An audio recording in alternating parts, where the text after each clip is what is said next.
Sabe, meus amigos, isso não é um sermão, não é uma aula, é talvez um comentário, um desabafo. Penso até por onde começar. Muito se fala sobre avivamento. Só que parece que a esperança de um avivar cai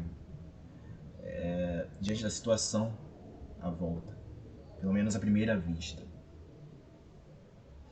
E eu não digo nem olhando o sistema deste mundo, desta era, com suas filosofias e maldades, porque já é de se esperar trevas de quem está em trevas. O que me preocupa principalmente é o estado da igreja.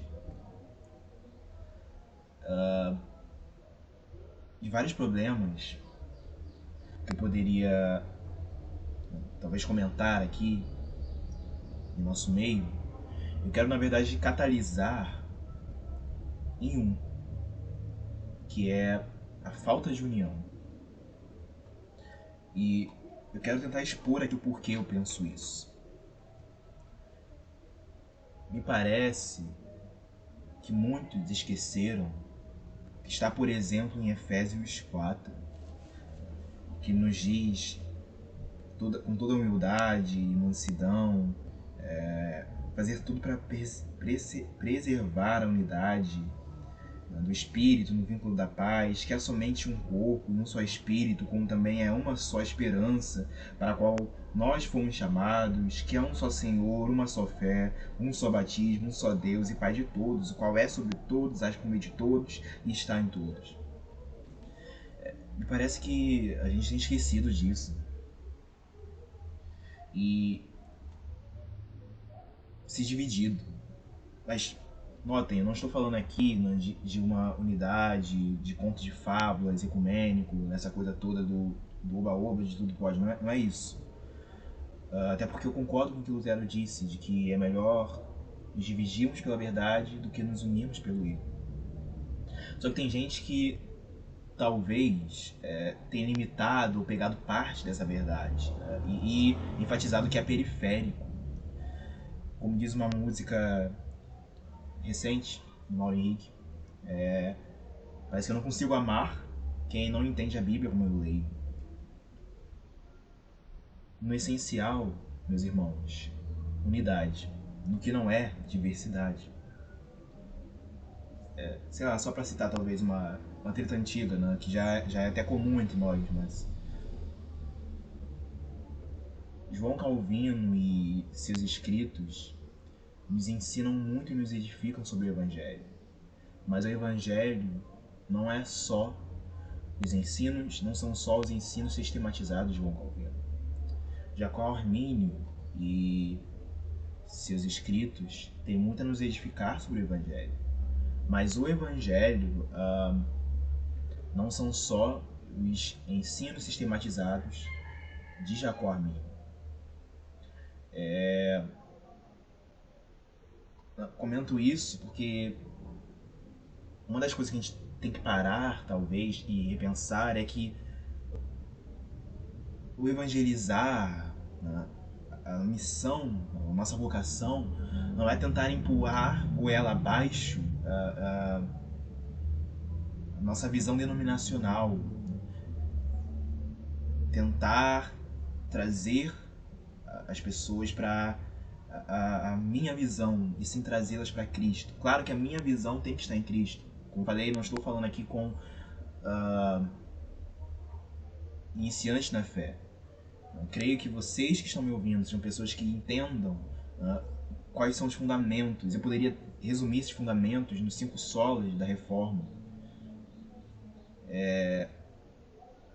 Só que talvez alguns de nós tenham confundido e achado que a nossa missão seja tulipar ou factitar todo mundo, né? Os entendedores me entenderão.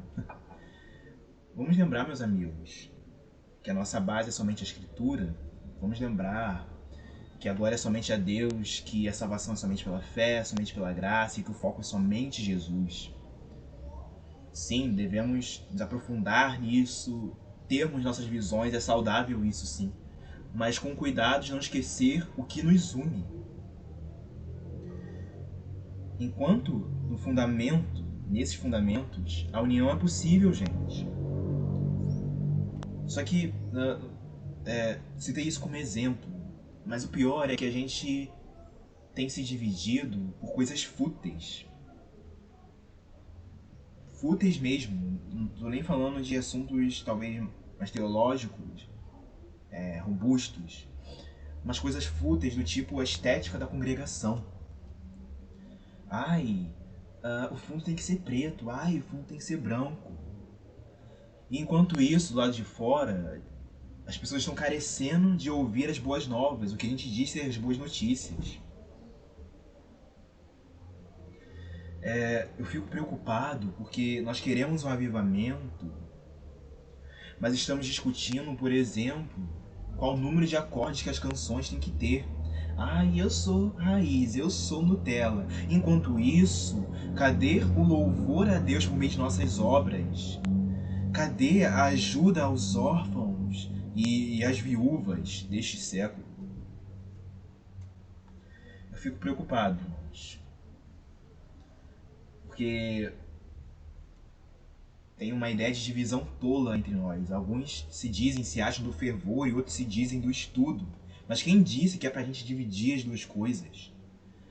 Eu prefiro ficar no time de gente como Keith Green, um autor de Formoso X, que tem uma frase que diz que Cristo morreu de braços abertos. Será que podemos viver uma vida espiritual de braços cruzados? Vamos querer ser do fervor e também do estudo. Eu critico tanto aqueles que só querem cantar com uma galera e filmar, não porque o cantar com a galera e essa, né, a emoção, a tecnologia no louvor sejam coisas ruins, mas porque não é só sobre cantar. Quanto eu também critico a galera que só quer talvez ficar sentado numa mesa com uma biblioteca atrás para se mostrar, criticando a galera, né, que quer cantar. Não porque os livros, a leitura seja ruim, ao contrário, é algo essencial. Mas porque não é só sobre ler. A natureza, meus amigos, clama pela manifestação dos filhos de Deus. Só que a gente tá perdendo talvez tanto tempo discutindo como que temos esquecido quem nós devemos ser. Da missão de Deus em que nós fazemos parte como nossa vocação de se tornar algo, de se tornar aquilo que Ele nos chamou para ser. A gente tinha que se unir para discutir assuntos relevantes. Algo que sirva para o nosso amadurecimento que nós estamos sendo e nos tornando. Eu repito, não estou falando aqui de uma união para fazer tudo de qualquer jeito, na uba-uba, não é isso.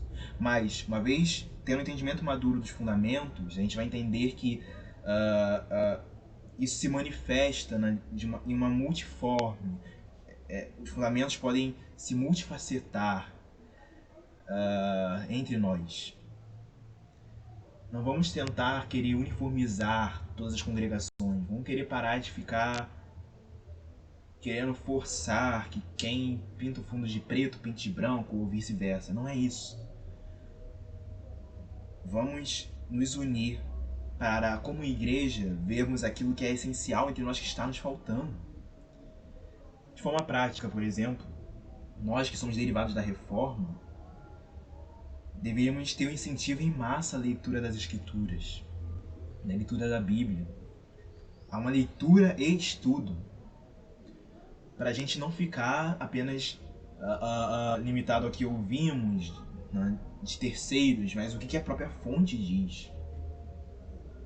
Senão, talvez a gente esteja indo para o mesmo lado que a gente criticava, né, na instituição católica romana. Vamos voltar à Escritura, vamos voltar a ter prazer em ler. A gente precisa, por exemplo, também discutir como é que a política tem nos contaminado.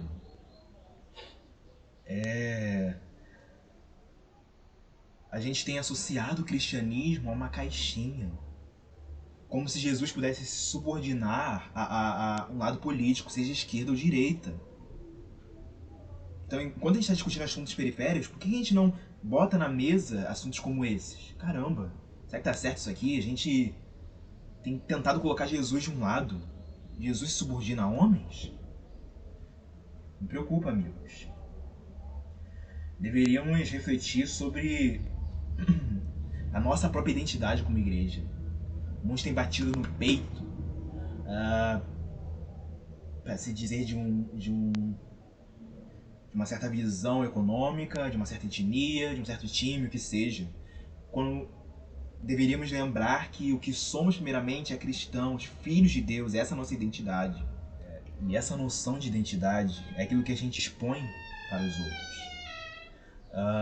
Por exemplo, nas redes sociais. Onde é complicado, irmãos, ver redes sociais de alguns cristãos, porque a gente consegue ver seu lado político, muitas vezes a gente consegue ver seu gosto musical e, ironicamente, até mesmo sua linha teológica. Só não conseguimos ver Cristo. Devemos repensar o nosso uso das redes. É triste, por exemplo, ver a gente compartilhando coisas que difamam a igreja, coisas que não edificam, dando ibope para isso. Ibope para certas discussões, às vezes por ego nosso, compartilhando coisas que não eram para ser discutidas assim. É como se a gente estivesse levando problemas de casa para a rua, para todo mundo ver. Entendem? É uma das coisas que a gente deveria repensar. Outra coisa também que a gente deveria repensar talvez sejam questões sexuais, ao invés de fingir que elas não existem no nosso meio. Porque é fácil falar um monte de não fareis sem falar os comos e os porquês. Devemos refletir sobre pecados da masturbação, homossexualidade, falar de sexo em si. Essas coisas ao invés de colocar como tabus. Assim como também deveríamos falar de questões sociais, mulheres agredidas, crianças abusadas, pecado do racismo, coisas que infelizmente existem em nosso meio que não deveriam existir. E o problema de quando a gente não trata disso, talvez a gente não trate porque a gente meio que terceiriza, né? A gente fala assim, não, isso aqui é pra política, a gente joga fora. Como se a gente pudesse se dividir, né, com a visão equivocada dualista, né, de que na igreja, aí a visão errada, né, de igreja, como se fosse um lugar físico. Na igreja tem que ser um, aí fora sou outro, sou profissional, nada a ver com isso.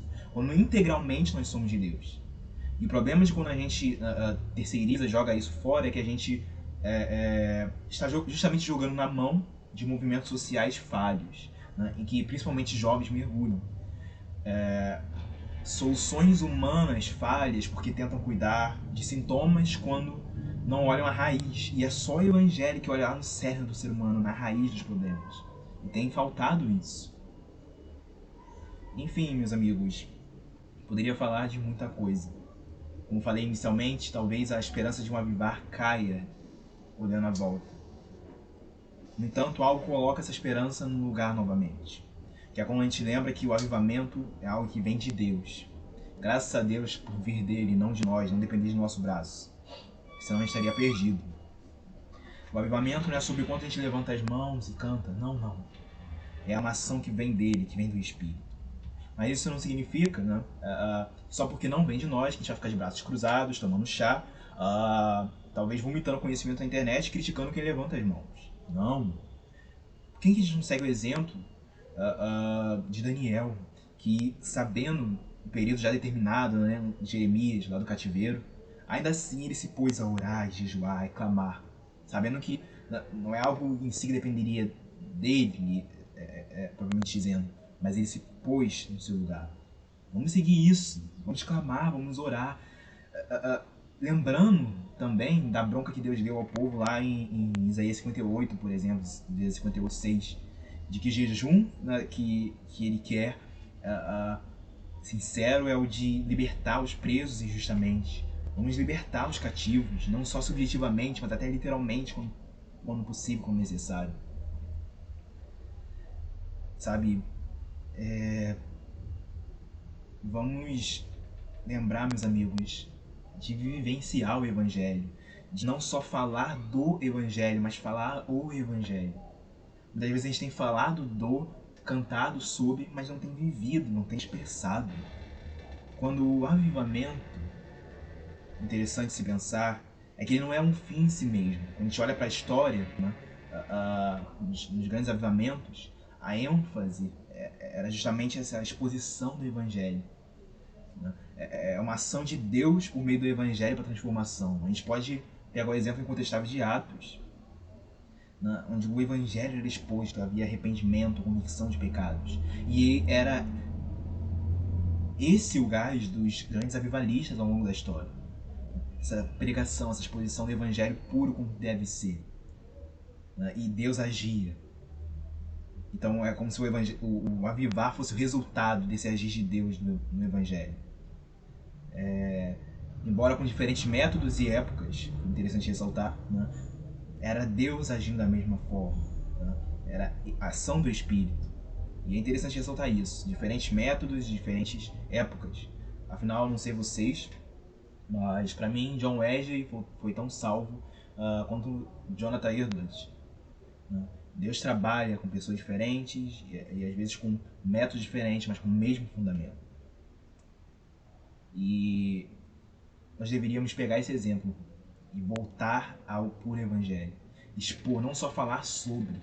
Eu aqui nesse vídeo estou falando sobre, eu queria estar falando talvez mais do Evangelho, mas estou falando sobre o Evangelho, para ver se nós evangélicos despertamos de um sono em que a gente está vivendo, cara. Vamos clamar para viver o Evangelho. Vamos lembrar que o Deus que está nas estrelas também está no nosso quarto. Ah, cara, como seria bom se maridos entendessem o que é ser um marido a exemplo daquele que conhece o noivo da igreja. Ah, como seria bom se esposas entendessem o que é ser uma esposa, assim como a noiva de Cristo que é a igreja. Ah, se filhos entendessem o que é ser filhos dos seus pais, entendendo que são filhos do Pai. Ah, se os profissionais entendessem que estão, antes de tudo, servindo a Deus, cara. Ah, se a gente tocasse como Jesus. Ah, se a igreja olhasse como Jesus, com extrema misericórdia, que se ira e é totalmente contra o pecado, mas absurdamente ama o pecador. Ah, se isso acontecer com a gente, cara. Vamos viver isso que a gente diz acreditar. Vamos ser honestos diante de Deus. De repente, aquelas coisas que a gente tem ocultas, né? A gente tem vivido uma vida dupla. Vamos se arrepender, vamos lembrar do Evangelho e vivê-lo. O Evangelho não é só para ser falado sobre, é para ser anunciado e vivido. Esse é o meu desabafo, meus irmãos. Vamos lembrar de nossa identidade, sobre quem a gente está sendo. Se a gente está sendo de verdade ou se a gente está sendo de mentira. Porque diante da verdade, cara, a gente tem que se render. Minha oração é para que Deus gere um avivar em nós. Desperte nossos corações. Que a gente ame. Busque amar como Jesus. Que Ele gere um despertar em nós. Poderia falar muito, mas não quero me estender mais. Que esse seja o nosso clamor. Que a gente entenda que Deus, que está no céu, está no nosso quarto. Que a gente tenha um encontro com Ele no quarto. Um encontro que vai fazer a gente mudar nos outros cômodos de nossa casa e até fora dela. E nesse período de quarentena, que a gente no nosso secreto busque se arrepender, busque essa convicção diante de Deus, viver diante dele, cara. Que haja um avivamento nos quartos, que se manifeste nas casas, nas famílias e nas ruas. Esse é o meu desabafo, meu recado para hoje. Valeu? É isso, e que Deus esteja com a gente. Até a próxima.